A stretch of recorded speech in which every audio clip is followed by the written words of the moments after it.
Listeners, it is with esteemed pleasure that I welcome you to Superstitions, a Spotify original from Parcast. Here, rituals rule and folk beliefs reign. Whether it's pets to avoid or gifts not to give, each week's show explores the origins of unusual customs and signs of ill fortune and crowns them with a short story. I'm Alistair Murden. Today, I'm leading you to my homeland, the United Kingdom.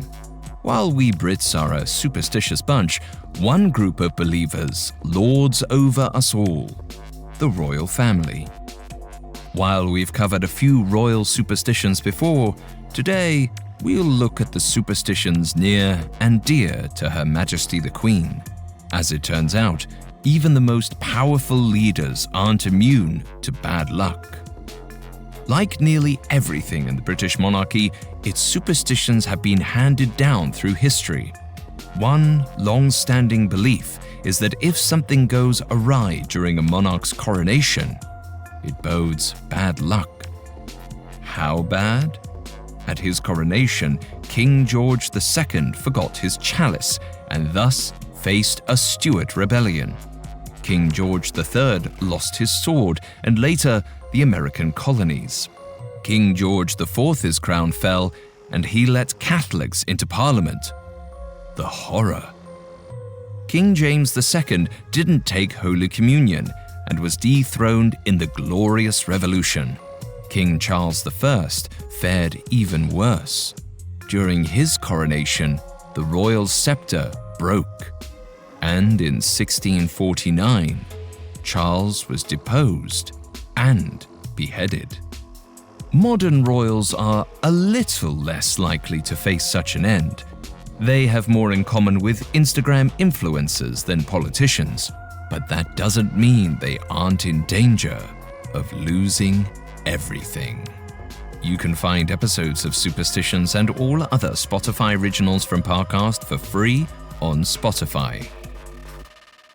Coming up, heavy is the head that receives the crown.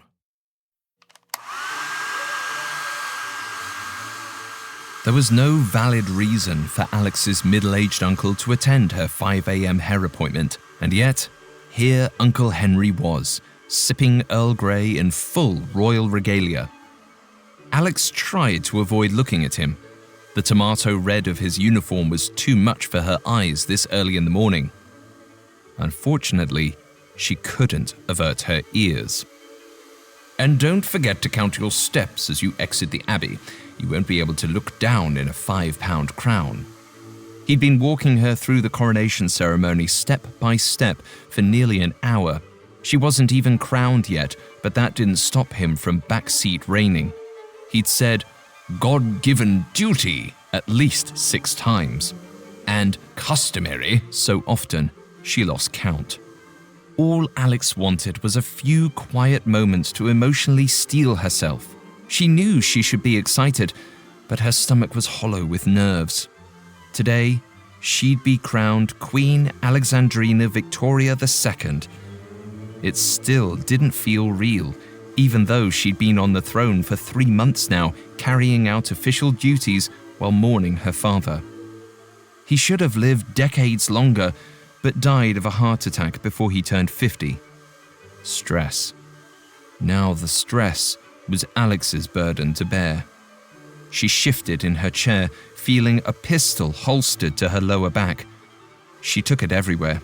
During the day, in her clothes, and at night, in her robe. Whether it be stress or assassins, she wouldn't let the dangerous position kill her too. She'd keep the monarchy going, making her father proud. Her eyes welled up. Alix clenched her fists. She could not cry about her dead dad on her coronation day. She hoped her uncle wouldn't notice how quickly she was blinking, but he was, as usual, focused on tradition and stodgy family superstitions. Remember, if one single thing goes wrong today, it signifies bad luck for the rest of your reign. Alix faked a sneeze and grabbed a tissue to discreetly blot her eyes. She didn't believe in bad luck, but she did believe crying was a bad look. Alix had a very specific plan for her image. Of course, the plan had to be kept secret from Uncle Henry. He complained enough already. He frowned at her silence on the Scottish independence movement, which the media was calling Skexit. But then there was her upcoming tour of the Caribbean, her May wedding date, and even her engagement ring, which was ridiculous. The ring was beautiful, a pear-shaped 4-carat diamond, but Henry told her to exchange it. Apparently, sapphires were the royal tradition, as the gemstones signified loyalty. To marry without one was bad luck. He brought it up regularly, even with the royal wedding less than 2 weeks away. But that was Uncle Henry, Prince of England, King of tradition. "Is that all you're doing with your hair? Don't you want to look more regal?" he asked. Alix checked herself in the mirror. Her blowout was perfect. "I don't want to look like an old, stodgy royal." Henry shook his head, then squeezed her shoulder and said he had things to attend to. "At the very least, put on a good show."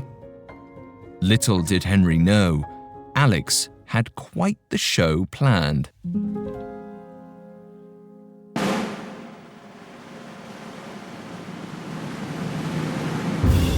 That afternoon, Alix was crowned inside Westminster Abbey. She breathed deeply as the Archbishop flattened St. Edward's crown over her blowout. Her hair wouldn't recover the volume, just as she wouldn't recover a sense of normality. Still, pride bloomed within her. In this moment, it finally felt real. She was Her Majesty Queen Alexandrina Victoria II. The sense of her own power spurred her into action. Her inheritance was so fragile. Yet, despite Alix's horse-drawn carriage, her Alexander McQueen gown and her modern blowout, it seemed as if the public had no interest in their new monarch. Inside, seats went unfilled. The line outside the Abbey wasn't even as long as the one she'd seen circling the Covent Garden Apple store. And the number of photographers and journalists was equally paltry. Reciting ancient oaths and being anointed with fetid oil wasn't going to keep her relevant. If it was going to last another century, the crown needed some Botox. As she stood at the altar, Alix looked at the crowd and the cameras. They looked back at her, disinterested, bored, one busy with his brand new iPhone. Time for her plan. As Alix rose, she lifted her chin too high, letting everyone see her face. Photo op number 1. She tilted her head a little further back, feeling the crown slip on her hairspray. Perfect posture. Then Alix corrected by nodding forward, letting St. Edward's crown topple off her head. The Archbishop screamed. The nobles gasped. Alix grasped the ermine, the crown's top cross skimming the floor. Cell phone cameras flashed across her eyes. She pulled her perfect, embarrassed face. Photo op number 2. Even as the Queen, she was human as any of them. At least, she hoped the people of England would believe that. Pressing her lips solemnly, Alix lifted the crown up over her head. Photo op 3. Then, she crowned herself. Photo 4. Alix graciously rose to her feet, smiling, waving, and brushing a non-existent speck of dust off her shoulder. The crowd ate it up, bursting into applause and cries of "Long may she reign!" They might not have been paying attention before the ceremony, but they certainly were now. As Alix smiled politely over the Abbey, her eyes caught her Uncle Henry's. He was livid. After the ceremony, Alix avoided him, busily shaking hands with nobles, parliament ministers, and knights and dames of the realm. Each wanted to congratulate her and say, "Nice save." By the time she made it outside and into her carriage, the story had caught fire. The streets of London swarmed with colourful coats, cameras and flowers flying in the air. The people cheered her name, more people than she'd ever seen outside an Apple store. She was the #relatable queen. For the first time that day, Alix's insides matched her broad smile. She was going to be the greatest monarch the country had ever seen. No ancient omen could stop her. Uncle Henry waited all of 3 hours to chew her out, taking Alix aside before their scheduled wave from Buckingham Palace's balcony. He gripped her arm, seething. "A dropped crown! It's a sign, and not a good one. There are people thinking you're the next Charles I, or worse, George VI. Alix tried to stay calm. "The one who lost the American colonies?" "The one who lost India. Much bigger hit financially," Henry answered. Alix sighed. She truly hated history. "My point is, the fiasco is an open invitation for the Scots to rebel. How do we say Skexit won't happen under your watch?" "Because of this." Alix pulled up some highlights on her phone. The Sun dubbed it a royal save. #relatable queen was trending. A viral TikTok said she should play goalkeeper for Manchester United. See? The press is turning in England's favour. Alix wanted Uncle Henry to be proud of her, but he didn't say anything. And Buckingham Palace issued a statement that Her Majesty's neck is fine and she is honoured to serve our country. Henry's tone softened. "Is your neck fine?" "Yes, thank you." "Good. Can't be in a neck brace for the royal wedding," Henry said. Alix figured that was as close to approval as she was going to get. As if a coronation and a royal wedding weren't enough, Parliament's opening session was that week, and Alix, as the Queen, would give a speech. That morning, she rode a carriage to Westminster Palace, Big Ben chiming overhead. And when the carriage stopped outside, no one opened the door for her. Alix tapped her Jimmy Choos on the carriage's Persian rug. While there were many traditions she was happy to cast aside, punctuality was not one of them, especially for her first opening of Parliament. After 15 minutes, Alix reached for the door handle. The nearest royal protection officer instantly reacted, hand over hers. "Not yet." Alix could no longer remain composed. What the devil is going on? Her protection officer nodded back at her. "Waiting on the hostage, ma'am." Alix's heart fluttered in shock. "Hostage? From which country? Why did we detain them? Or is it one of ours?" The protection officer remained emotionless. "Respectfully, ma'am, it's ceremonial. The tradition of taking a hostage from Parliament every time the sovereign visits to ensure your safe return. I'm sure your Majesty now recalls." Alix didn't recall. Inside, her blood boiled. No good person took hostages. She would not be painted a villain. She wasn't Henry VIII. Or was it Henry V who killed all those wives? Didn't matter. She wasn't allowing this. Before the protection officer could blink, Alix was outside the carriage. 2 uniformed royal guards escorted a member of Parliament, or MP, in her direction. "Release the hostage," Alix commanded, lifting her nose a little higher. The guard's eyes flashed in confusion, but the captive MP was oddly chipper. "Hello, Your Majesty. Nice to see you. Here I am, MP Tom MacLeod, detained at Her Majesty's pleasure." Alix greeted the MP with a handshake.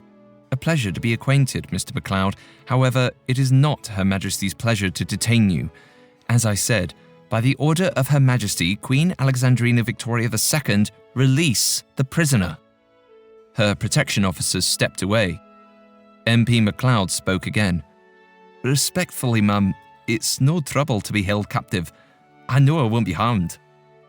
Alix met his eyes. "It's about principle." MP MacLeod looked annoyed, but Alix continued, now addressing the crowd of citizens and reporters around her. "As we open Parliament today, I urge you and your fellow MPs to recall your duty to handle conflict in a civilised and kind manner. to lead our fair nation toward a future where no citizen unduly fears for their lives or feels the need for barbaric practices like hostage-taking. We must be forward-thinking, merciful, and see the best in our countrymen." Several in the crowd clapped. A couple even woohooed. Alix smiled big and gave another wave. "Now, it is my understanding that we all have jobs to attend to. MP MacLeod, I'll see you in the hall for my speech." Alix flashed the cameras a winning smile and entered Parliament. Realistically, a group of overweight, middle-aged politicians weren't going to hurt anyone, and even if they tried, she always had her gun.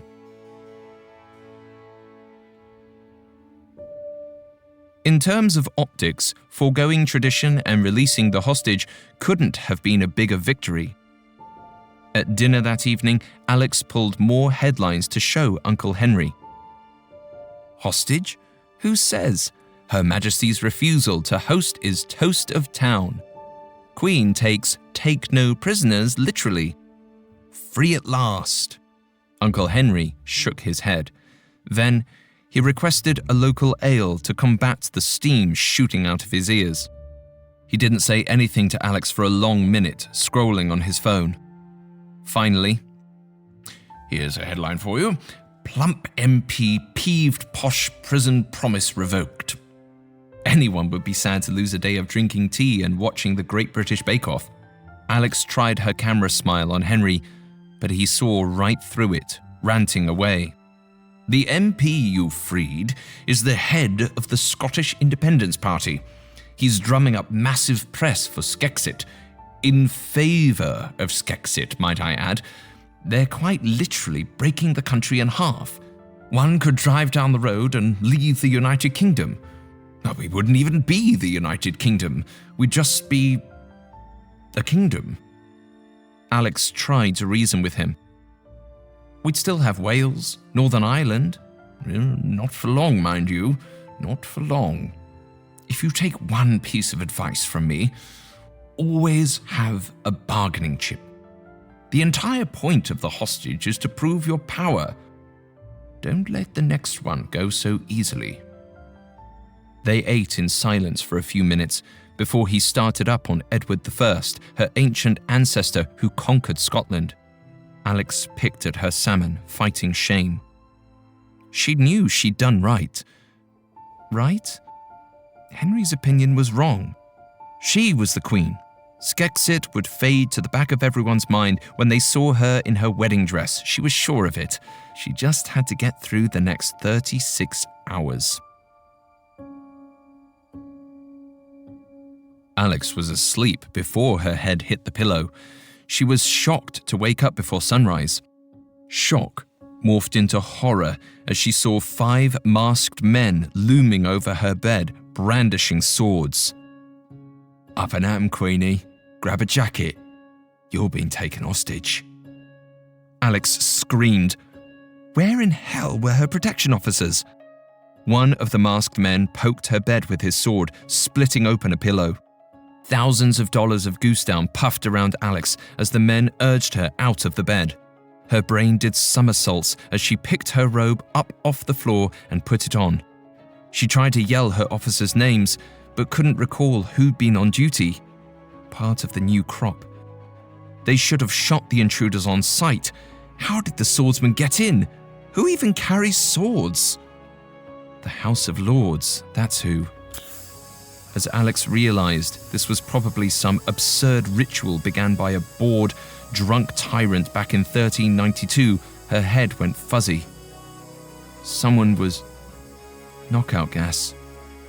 What a shiny sword. As Alix faded in and out of consciousness, she was gagged, handcuffed, and rolled in a Persian rug.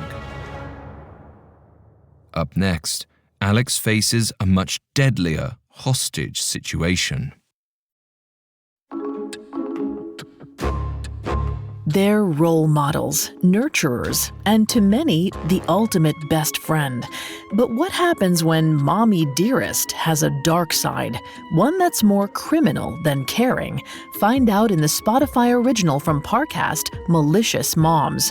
Hi, I'm Vanessa Richardson, host of Malicious Moms. Every Sunday on Spotify, join me for a closer look at the moms who took their maternal instincts to illegal extremes. A beloved actress who would do anything for her child.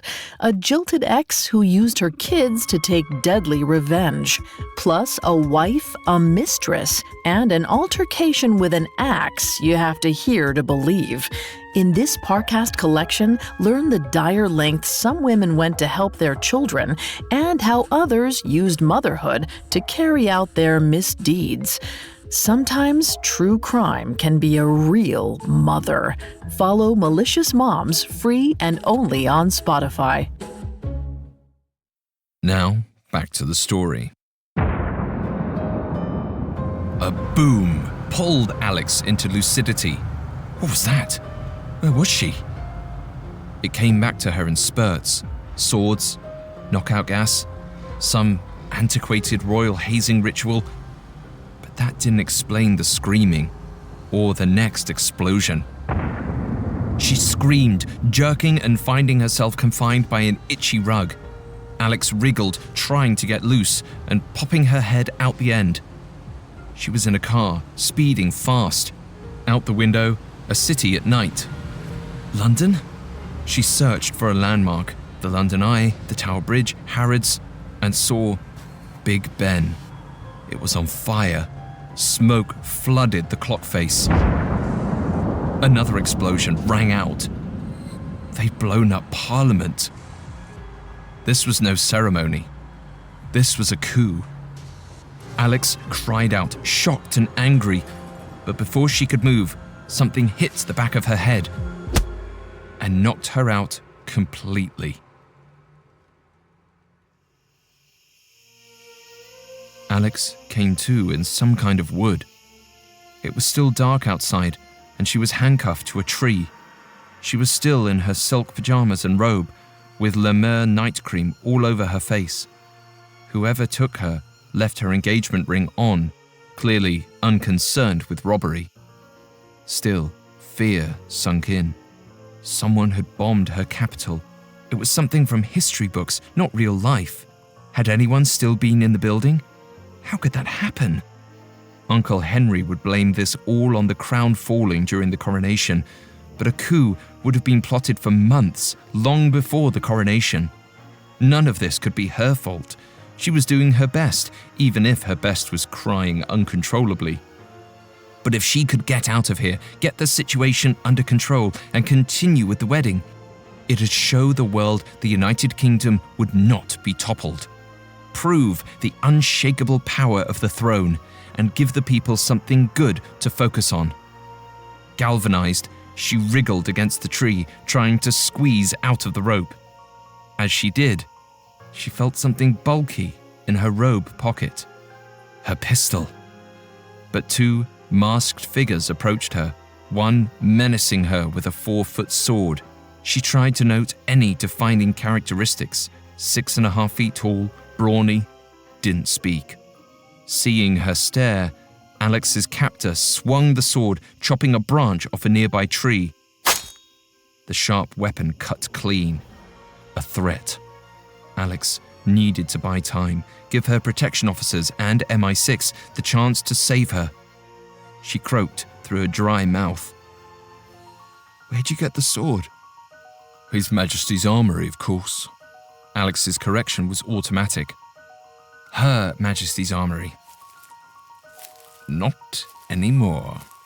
Another figure stepped out of the shadows. Uncle Henry. "Uncle Henry?" Alix screamed. "I'm over here."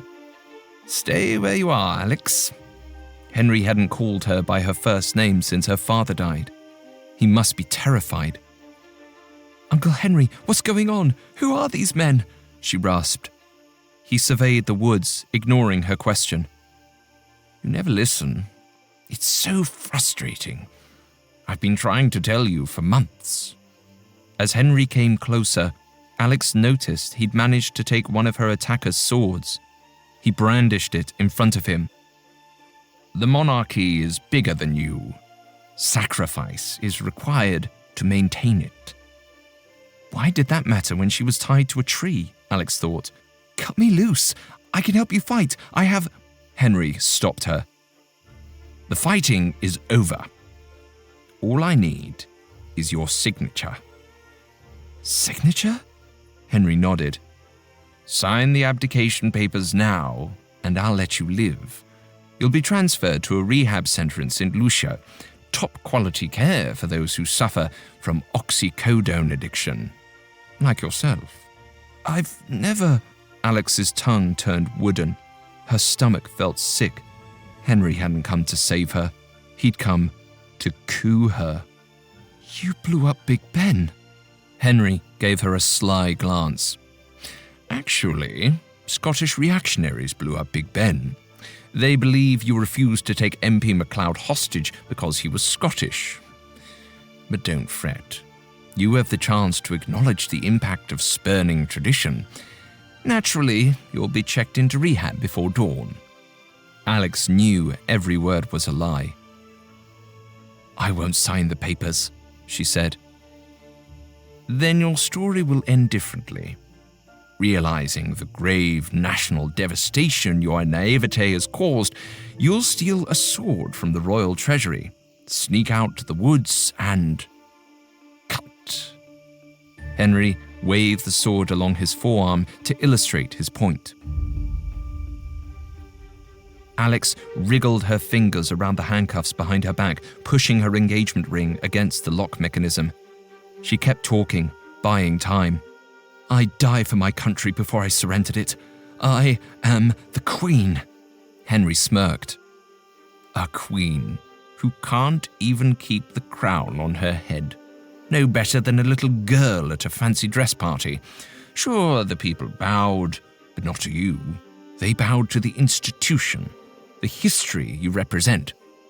How do you think they feel when they see you defecating all over it?" Alix tapped her ring against the cuffs, and soon they clicked open, leaving only the ropes. Diamonds might not stand for loyalty, but they are the hardest rock known to man. Quietly, Alix set to work shredding the ropes. Henry didn't seem to notice. "A shame on the family, just like your father. Worse, truly. You won't even eat Yorkshire pudding." "What does that have to—" Alix's stomach churned, bile shooting up her throat. They'd served Yorkshire pudding with onion gravy at her last meal with her father and Uncle Henry. They'd both urged her to taste the traditional dish, but Alix declined. The next day, her father died. Henry sliced a twig with his sword. "Who knew my biggest obstacle to the throne would be your childish palate?" Alix nearly dropped her ring. She couldn't speak. Her father was murdered. Her uncle betrayed her. Her chest tightened in confusion, sadness, anger. Henry met her eyes. His irises held a terrifying gleam. "Us spares exist for the good of the monarchy. Those spares are always expendable." He brought the sword closer to Alix. As he did, she cut the last of the ropes. Shaking them off, Alix whipped her hands up over her head, drawing her pistol from her robe pocket. She aimed it at Henry's face. Her uncle nearly dropped the sword in shock. "Blimey!" The other two masked figures raised their swords, but stayed their distance. Alix smirked. She felt so much more confident with the gun in her hands. "Someone once told me to always have a bargaining chip. How's that for listening?" Henry slowly backed away, sword raised in both hands. "Alix, be careful. Do you even know how to shoot?" Alix clicked off the gun's safety. Of course. If there's one practice that kept the royal family going, it's infighting and coups. I'm assuming No one has a pistol my dear uncle can borrow? She looked around at the masked swordsmen, who shook their heads. Pity. A duel is the ceremonial way to settle a dispute like a succession crisis, but I suppose he'll simply use the weapons at hand. Alix moved her finger to the pistol's trigger. Henry set down his sword. How about we have a chat? Alix shook her head. A chat isn't really traditional. Something rustled in the bushes. MI6 agents and royal guards poured in from the trees, their own guns at the ready. They outnumbered Henry and the masked men 10-1. Finally, apprehend him! Alix gestured at her uncle. Henry gave her a pleading look. Alix, your majesty, I never intended to kill you. All just a bit of good fun. Good old uncle-niece learning experience, teaching you to respect the monarchy's tradition. Oh, don't worry. I'll respect tradition. The tradition of having traitors locked up and exiled. The guards handcuffed a pleading Uncle Henry. Alix turned away, gesturing to the guards to hurry along. She had a royal wedding to attend. Standing in the church's foyer, Alix ran her hands along the white silk of her dress. She was giddy with excitement. Behind her, bridal attendants spread her red and gold veil. It was a nod to Vivek's culture, along with the peekaboo sleeves that showed off the henna on her hands and arms. She'd asked her henna artist to highlight her ring finger so no one would miss her wedding band. At the last minute, she'd swapped the plain gold for a ring studded with multicolored sapphires. After the past 48 hours, Alix decided a few traditions were worth hanging on to. It wouldn't change her luck either way, but traditions existed for a reason, even if that reason was preventing another coup. Alix had realized that moving the monarchy forward wasn't only about maintaining her relevance, but helping better her country. It started with rebuilding Big Ben and Westminster Palace, and maybe, next on the agenda, Skexit. She walked forward, all eyes on her. After all, she was the Queen.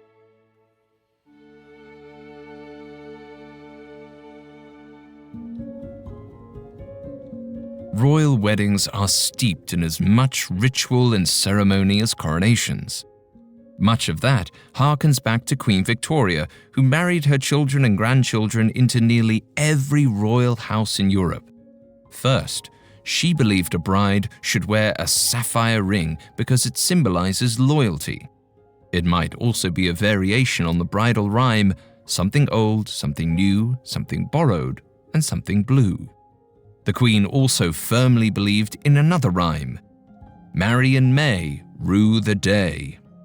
Defy these traditions and, well, just look what happened to the last royals to marry in May without a sapphire. Harry and Meghan. Of course, Harry's father, Prince Charles, did give Princess Diana a sapphire ring, and we all know how that marriage ended, with a divorce that damaged the prestige of the royal family like nothing before. Ultimately, the various superstitions held by the British royal family all point back to one main concern: preserving their power.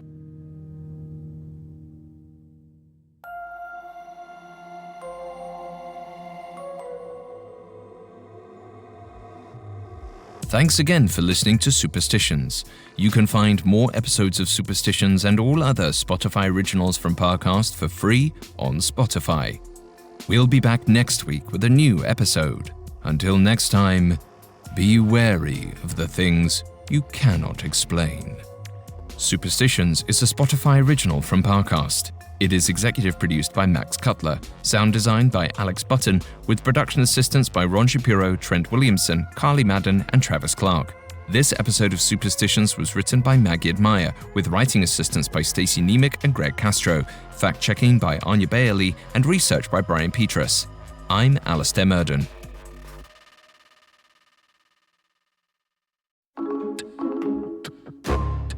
For many, Sunday is a special day spent with family. That makes it the perfect time to check out the Spotify original from Parcast, Malicious Moms.